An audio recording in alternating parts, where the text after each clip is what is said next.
Hey everybody, so today what I'm going to be working on is a stool that my buddy rescued from the dump and brought to me. It's not in the best condition. I'm using it mostly as a practice piece, and I'm going to try out some new technique for me. I'm going to do some dry brushing. I have not done much dry brushing, so I'm going to dry brush this piece to practice. And I already restored part of the leg. It was missing just a little bit of its leg, and I fixed that with some Bondo, and then I sanded it down, cleaned it really well, and then primered it. And so now I'm gonna give it a base coat and do some dry brushing on that base coat. Let's see what happens. Can you see I was experimenting with pink things earlier today?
So this piece was really fun to work on from start to finish. I really like what I ended up doing with it. This piece is like pretty flimsy.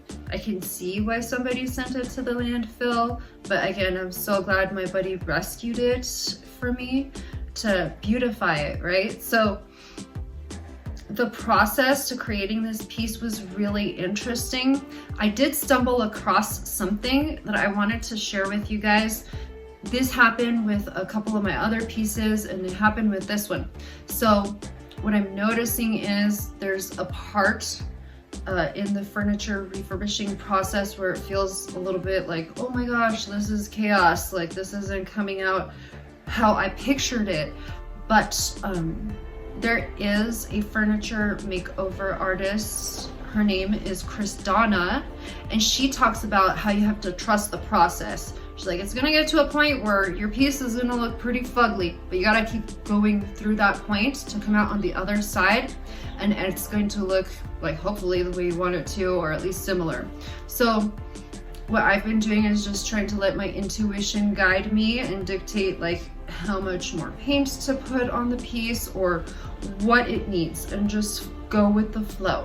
Just get in that flow and stay there, right? That's what I'm trying to do.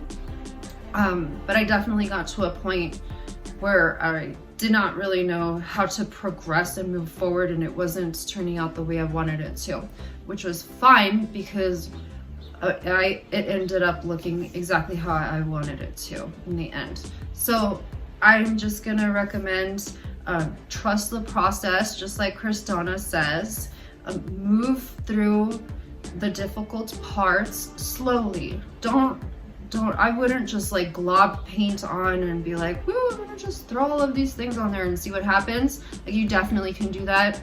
But for me, what I'm noticing works is to go real slow and trust my gut and know like, okay, this is not appearing the way I want it to. How's it gonna look moving forward? What can I add to it in order for it to be the piece that I want it to be?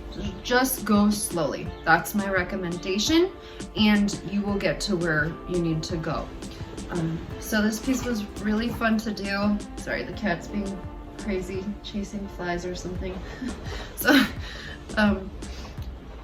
it was really fun to do. I really like how it ended up. This piece definitely is delicate. You can't throw a bunch of like weight on it. I would recommend only about like 7 to 10 pounds on this piece. It's probably like perfect to put in a corner and throw a plant on it or something along those lines. Alrighty guys, thank you so much for watching this video. If you did like it, I'd appreciate if you hit that like button. You're welcome to subscribe if you want to see more videos like this, and I gotta go to take care of my crazy cat. You have yourself a beautiful day.